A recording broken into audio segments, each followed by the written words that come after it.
Salut à tous et j'espère que vous allez bien. Alors aujourd'hui pour la petite recette, nous allons faire une tarte poire amandine. Donc pour cela forcément il va falloir de la poire. Moi j'ai pris celle-là. Il va vous falloir des amandes, comme ça en poudre. Vous pouvez prendre l'amande en poudre. Moi j'ai pris de l'amande en poudre naturelle, ce qui fait qu'elle a des petits grains dedans. C'est fait exprès. 3 œufs, du beurre, du sucre et bien sûr la petite pâte feuilletée. Je prends une pâte feuilletée, je ne prends pas une pâte sablée ni une pâte brisée parce que je préfère. Voilà, et tout de suite on se retrouve pour la préparation. Voilà les amis, donc on se retrouve pour la préparation. Pour commencer, on va couper les poires en petits morceaux.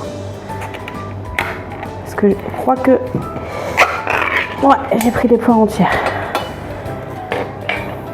Alors, on se lave les mains, on lave le plan de travail et on y va. On prend des poires et on les coupe en petits morceaux. Quand je dis petits morceaux, vous entendez bien que vous ne faites pas des mini morceaux.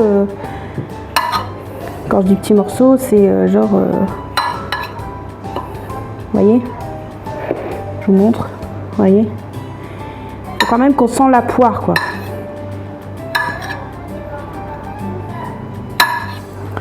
Vous voyez, hop. On coupe toute la boîte. Hein. Voilà, donc les poires sont coupées. Maintenant, on va étaler la pâte. Hop, hop. Sur le plat à tarte. Si vous avez un plat à tarte, comment? En alu ou en inox ou quoi, c'est plus pratique je trouve. Voilà, on fait bien ça. On laisse bien le sulfure au-dessus. Voilà. Alors, de là, c'est pas compliqué du tout. Déjà, on va commencer par faire des petits trous.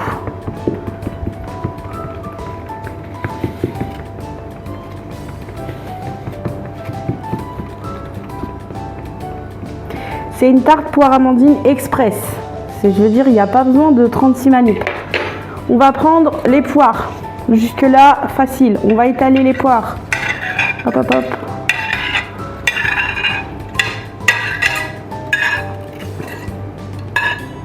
Voilà. Hop, on étale les poires.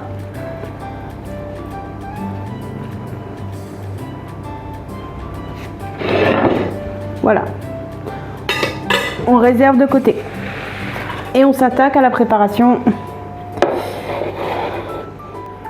Voilà, alors là, c'est pas compliqué. On prend le sucre. Je vous mets à la fin les descriptions, comme d'habitude, des quantités. Le beurre.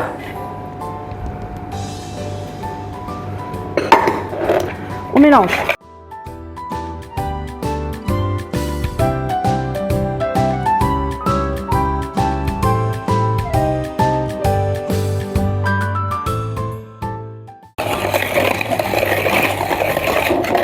Voilà. On met un à un les œufs. Donc on commence par un œuf. On mélange. Une fois que vous avez obtenu ce liquide, vous voyez,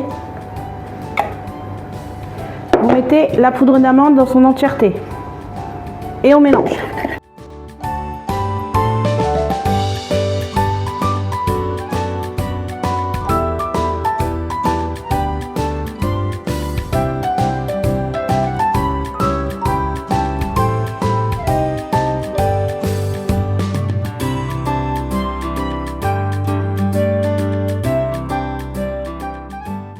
Voilà, une fois que vous avez ceci,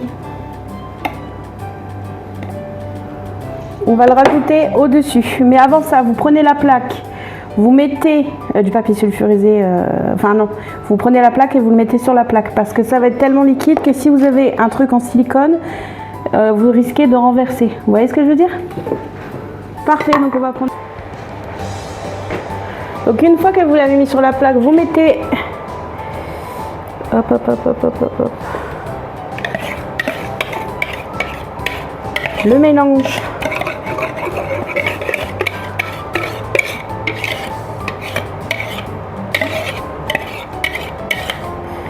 Bien homogènement sur le gâteau. Voilà, on mélange bien.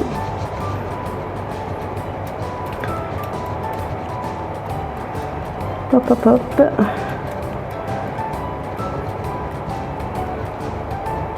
Parfait. On racle bien pour bien récupérer. Parce que c'est pareil. La poudre d'amande, ça a quand même un certain prix.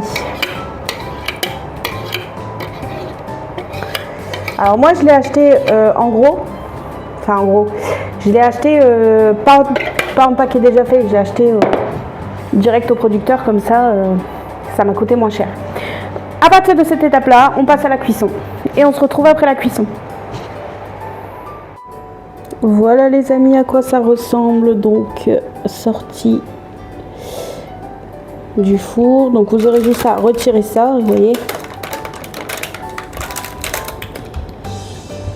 Voilà, cette vidéo est maintenant terminée, j'espère qu'elle vous aura plu. N'hésitez pas à liker, commenter et vous abonner. C'est gratuit et ça me ferait très plaisir. N'hésitez pas à mettre la petite cloche aussi pour avoir un petit rappel tous les vendredis, une nouvelle vidéo. Je vous fais un gros bisou et je vous dis à la semaine prochaine.